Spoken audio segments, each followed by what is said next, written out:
दोस्तों विलोपन विधि में पिछले क्लास में हमने बहुत ही बेसिक सा क्वेश्चन देखा था, ठीक है। और विलोपन विधि आपको समझाया था कि विलोपन विधि से दो चर वाले रेखिक समीकरण में किस तरीके से चर मान का वैल्यू निकाला जाता है, ठीक है। और आज के वीडियो में हम लोग विलोपन विधि का जो मैक्सिमम लेवल का क्वेश्चन है उसको करेंगे और उसका प्रैक्टिस करने के साथ साथ आपका अच्छे तरीके से क्लियर करा देंगे, ठीक है। चलिए देखते हैं उसके नेक्स्ट लेवल का जो क्वेश्चन है अपने पास उसको सॉल्व करने के लिए। मान लेते हैं एक एग्जांपल, हम यहाँ पे 2x माइनस में 3y इक्वल्स में ले लिया 30। ये हो गया आपका समीकरण पहला, क्योंकि समीकरण तो दोस्त आपको पता ही है कि कम से कम कितने समीकरण, दो समीकरण एग्जाम के अंदर मिलने वाला है। तो पहला समीकरण, और यहाँ पे लिख लिया x प्लस में हो गया 2y इक्वल्स में 40, और ये हो गया सेकेंड समीकरण, ठीक है। अब ये क्वेश्चन अपने पास दिया हुआ है। अब मान लीजिए इस क्वेश्चन को आपको कौन से विधि से करना है, विलोपन विधि से करना है। तो किस तरीके से सॉल्व करेंगे, देखिए विलोपन विधि में मैंने आपको क्या बताया था कि सबसे पहले क्या करना है, किसी एक चर मान को आपको डिसाइड करना पड़ेगा कि हमें क्या करना है, कैंसिल करना है, उसको हटाना है, ठीक है। तो उसको हटाने के लिए मैंने बोला था कि सबसे पहले आप देख लीजिए कि जिस चर मान को आपको हटाना है उसका गुणांक क्या दोनों समीकरण के अंदर सेम है। यदि समीकरण के अंदर सेम है और उसका चिन्ह दोनों में समान है, तो समान चिन्ह रहेगा तो उसके बाद हम लोग क्या करेंगे, उसको घटाएंगे। हाँ, लेकिन उसका गुणांक यदि समान नहीं है, ठीक है ना, तो सबसे पहले गुणांक समान करना पड़ेगा और उसके बाद यदि उसका चिन्ह अलग अलग हुआ तो उसके बाद हमें क्या करना पड़ेगा, समीकरण को जोड़ना पड़ेगा। देखिए समीकरण को जोड़ना और घटाना कब है, ये बहुत आसान सा फंडा है। क्या आपको खुद सोचिए ना, मैंने क्या बोला भाई, एक चर मान को यदि कैंसिल करना है तो दोनों समीकरण में उस चर मान का क्या हो जाना चाहिए, चिन्ह अलग अलग होना चाहिए। तो चिन्ह अलग अलग है तो चिन्ह चेंज करने का जरूरत नहीं है, तो इसलिए हम लोग क्या करेंगे, दोनों समीकरण को जोड़ देंगे। हाँ, चिन्ह यदि दोनों में सेम होगा, चाहे माइनस का ही क्यों नहीं है या फिर प्लस का क्यों नहीं है, तो दोनों में यदि सेम होगा तो उसके बाद हमें क्या करना पड़ेगा, दोनों समीकरण को घटाना पड़ेगा। क्यों? क्योंकि घटाने से क्या होता है ना, चिन्ह बदलता है, और चिन्ह जब बदल जाएगा तो एक समीकरण का जो पहले से था वही रहेगा और दूसरे का बदलेगा, तो कहीं ना कहीं दोनों का क्या हो जाएगा, अलग अलग चिन्ह हो जाएगा। तो अलग अलग चिन्ह हो गया तो हम क्या कर सकते हैं, आराम से कैंसिल कर सकते हैं, ठीक है ना। चलिए आज का जो एग्जाम्पल है ना, ये समीकरण को पहले अच्छे से आप ध्यान से देख लीजिए। 2x माइनस 3y बराबर 30, x प्लस 2y बराबर 40। अब देखिए इसमें हम लोग डिसाइड करते हैं कि सबसे पहले हमें कैंसिल किस चर मान को करना है। आप ये समझ लीजिए कि आज हम लोग क्या करते हैं इसमें, चलिए y को ही कैंसिल करते हैं, ठीक है। तो देखिए y को कैंसिल करने के लिए सबसे पहले दोनों समीकरण के अंदर देखिए y का जो गुणांक है दोस्तों क्या सेम है, नहीं है। यहाँ पे 3 है, यहाँ पे 2 है। तो सबसे पहले पूरी तरीके से खत्म कर रहे हैं ना, एलिमिनेट ही कर रहे हैं, उसको हटा ही रहे हैं। तो दोनों में सबसे पहले क्या करना पड़ेगा, उसका गुणांक तो बराबर करना पड़ेगा। तो देखिए गुणांक बराबर करने के लिए हम लोग क्या करेंगे, जो पहला वाला समीकरण में y का गुणांक है उससे दूसरे वाले समीकरण में मल्टीप्लाई करेंगे, और दूसरे वाले में जो y का गुणांक है ना उससे हम लोग पहले वाले समीकरण में मल्टीप्लाई करेंगे। ये है इसके गुणांक को बराबर करने का तरीका, समझे।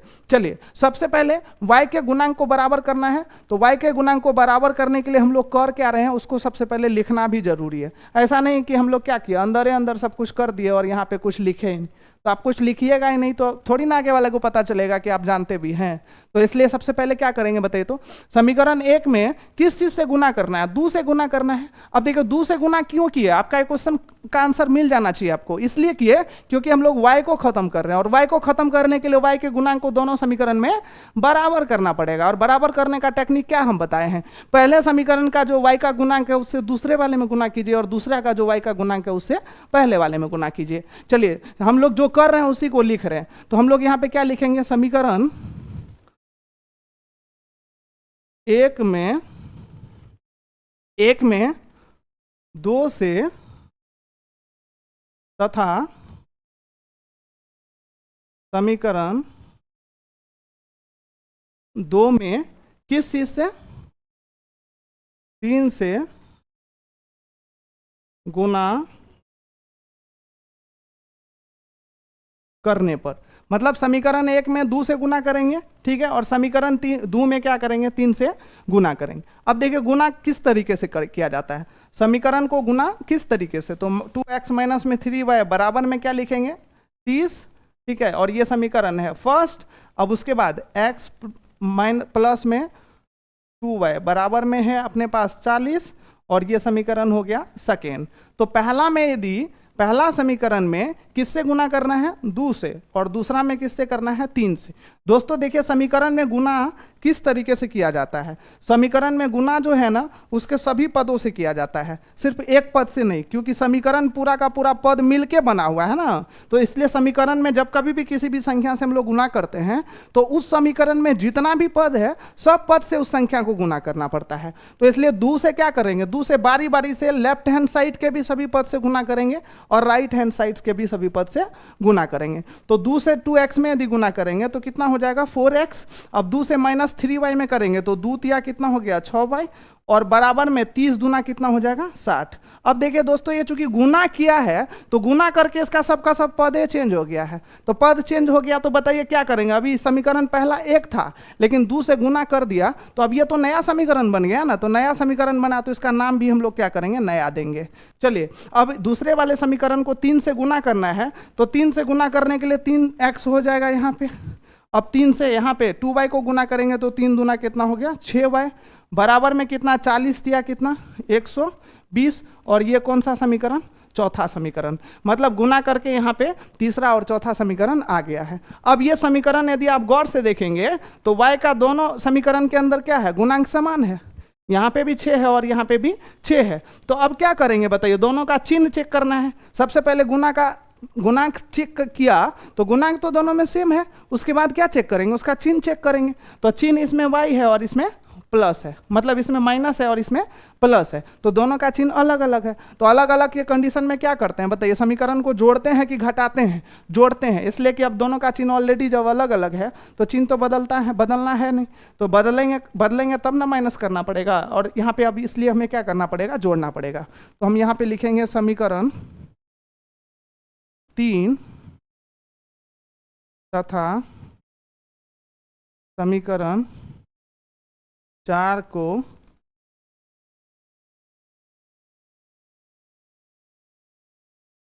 जोड़ने पर, देखिए समीकरण 3 कितना है, 4x माइनस में 6y बराबर में 60, और समीकरण 4 कितना है, 3x प्लस में 6y बराबर में 120। ठीक है, अब ये दोनों जोड़ेंगे तो डायरेक्ट ये दोनों क्या हो जाएगा, कैंसिल हो जाएगा। और ये क्या हो चुका है, 4 3 7x, और बराबर में इस तरफ की बात करें तो कितना हो गया है, 180। 60 और 120, 180। अब देखिए x का मान निकालना है तो x का मान निकालने के लिए क्या करेंगे, 180 और बटा 7 हो जाएगा यहाँ पे डिवाइड में। ठीक है, तो x का मान तो निकल गया अपने पास, x का मान कितना, 180 बटा 7। अब बताइए क्या सिर्फ x का मान निकलने से सॉल्यूशन निकल गया, नहीं, इसमें क्या करना, दूसरा चरमान का भी तो वैल्यू निकालना पड़ेगा। अब ये दूसरा चरमान का वैल्यू कैसे, उसी तरीके से निकालेंगे। इस के वैल्यू को चाहे तो आप क्या करिए बताइए, समीकरण 1 में चाहे तो समीकरण 2 में पुट कर दीजिए। हाँ याद रखिएगा, हमेशा गुना करने से पहले वाले का जो ओरिजिनल समीकरण है ना उसमें पुट किया जाता है। आप गुना करने के बाद वाले समीकरण में मत पुट कीजिएगा। तो मान लीजिए इसको जैसे हम x के वैल्यू को क्या कर लेंगे, समीकरण 1 या समीकरण 2 में से किसी एक में आराम से पुट करके किसका वैल्यू भी निकाल सकते हैं, y का वैल्यू निकाल सकते हैं। तो अब हम लोग यहाँ पे लिख लेते हैं x का मान समीकरण 1 में रखने पर, देखिए समीकरण 1 कितना है, समीकरण 1 है 2x माइनस में 3y बराबर में कितना, 30। ठीक है, अब इसमें हमें क्या करना है, x का मान रखना है। तो x का मान रखने के लिए 2 गुना, x का मान अपने पास कितना निकला है, x का मान निकला है 2 गुना में कितना, 180 बटा में कितना 7 माइनस में 3y बराबर में कितना, 30। अब देखिए इसको सॉल्व करेंगे तो क्या करना पड़ेगा, इसके अंश को अंश से गुना करेंगे तो 280 दूना कितना हो जाएगा, 360 बटा में कितना 7 माइनस में कितना 3y बराबर में कितना 30। अब देखिए y का मान निकालना है तो y को इस तरफ और बाकी के सब पद को क्या करना पड़ेगा, दूसरी तरफ। तो माइनस में 3y बराबर में कितना हो गया, 30। अब 360 बटा 60 जो है ना वो प्लस में है तो यहाँ पे क्या लिखेंगे, 30 और माइनस में 360 बटे में कितना 7। अब देखिए दोनों का एलसीएम लेना पड़ेगा। अब ये एलसीएम लेंगे तो माइनस में 3y बराबर में कितना, ये हो गया 7। अब 1 7 7 7 या 21 210, ठीक है, और माइनस में कितना हो गया 360, ये हो चुका है। चलिए अब माइनस 3y बराबर में कितना 210 माइनस 360, तो यहाँ पे हम लोग क्या लिख सकते हैं, माइनस में 3y बराबर में क्या 210 माइनस में 360 बटे में कितना 7, यही था अपना समीकरण।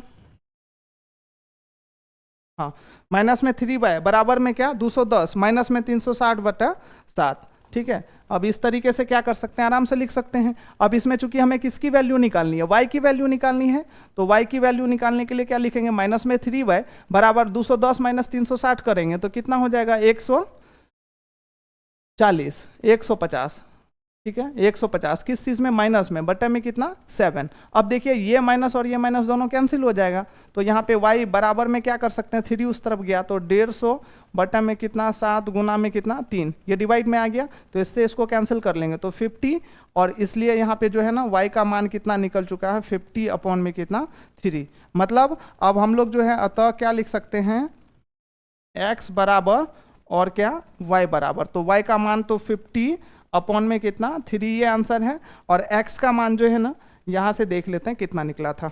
x का मान जो अपने पास निकला था 180 बटे 7 निकला हुआ था, तो x का मान हो गया 180 बटे में क्या 7, ठीक है। तो यही है, ये क्वेश्चन का जो है ना मैक्सिमम लेवल है, इससे ज्यादा मैक्सिमम लेवल का कोई क्वेश्चन आपसे नहीं पूछा जाएगा। मतलब क्वेश्चन के 2 ही वेरिएंट है जो आपको देखने के लिए मिलेगा। एक क्या पता है, एक ऐसा समीकरण मिलने वाला है जिसमें दोनों में चर मान जिसको आपको कैंसिल करना होगा ना, उसका गुणांक सेम होगा।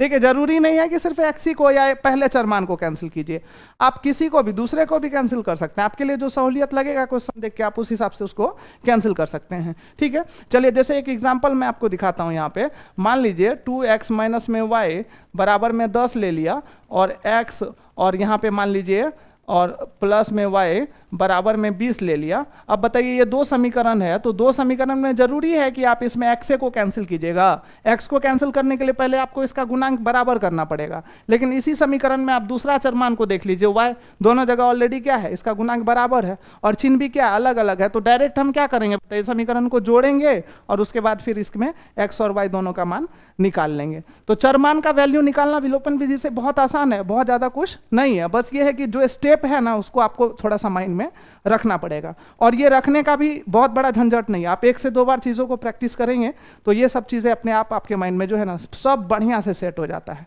समझे। चलिए अब इस तरीके का क्वेश्चन तो खैर आप आराम से कर ही सकते हैं। और ये दोस्तों कौन से विधि से था, विलोपन विधि से था, कि किस तरीके से हम क्या कर सकते हैं, इसका हल निकाल सकते हैं। चलिए साथ के साथ यदि मैं यहीं पे आपको विस्थापन विधि का भी बता ही देता हूं कि सेकंड वाला जो अपने पास विस्थापन विधि था उससे किस तरीके से निकालते हैं। तो आप देखिए दूसरा विधि जो है अपने पास विस्थापन विधि,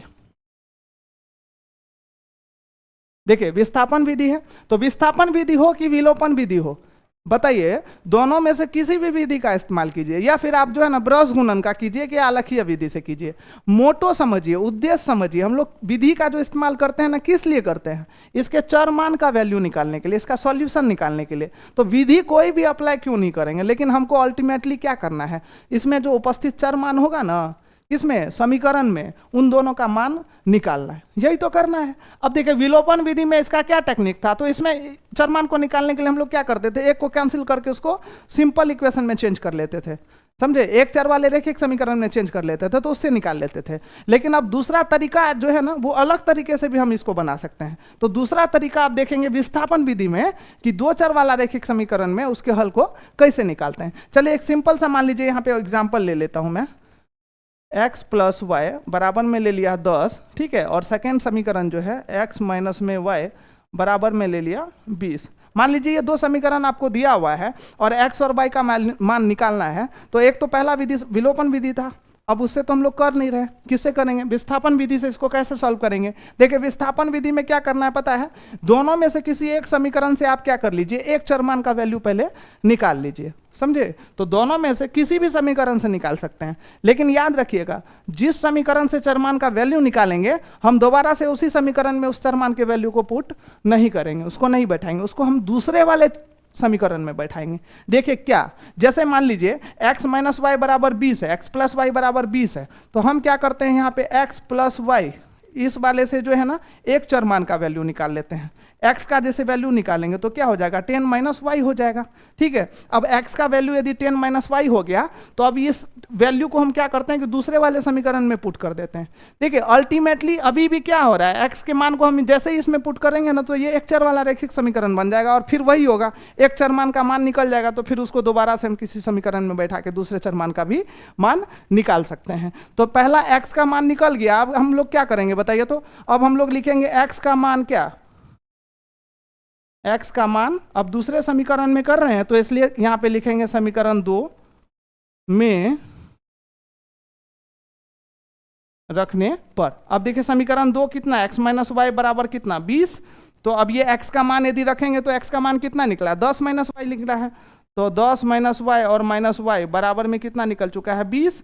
अब 10 माइनस में कितना 2y बराबर में कितना 20, या माइनस में 2y बराबर में 10 उस तरफ जाएगा तो कितना हो जाएगा 10, तो y का मान जो है ना दोस्तों कितना निकल जाएगा माइनस में 5, ठीक है। देखिए अब ये y का मान तो निकल गया, एक चरमान का वैल्यू निकल चुका है। अब क्या करेंगे, इसको समीकरण में पुट कर लेंगे जैसे हम उसमें करते थे। तो अब यहाँ पे क्या लिखेंगे, y का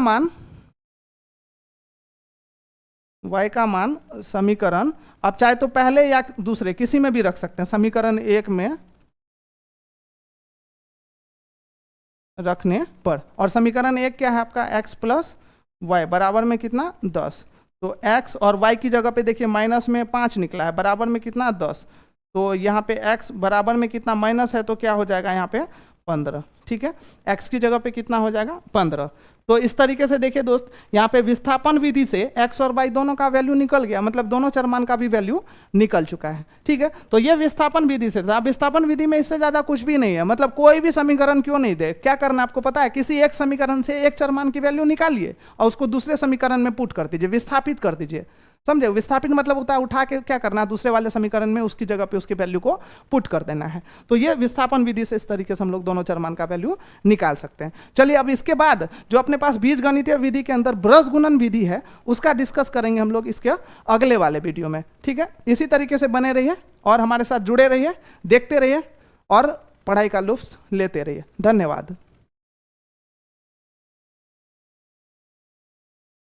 नहीं रुका है।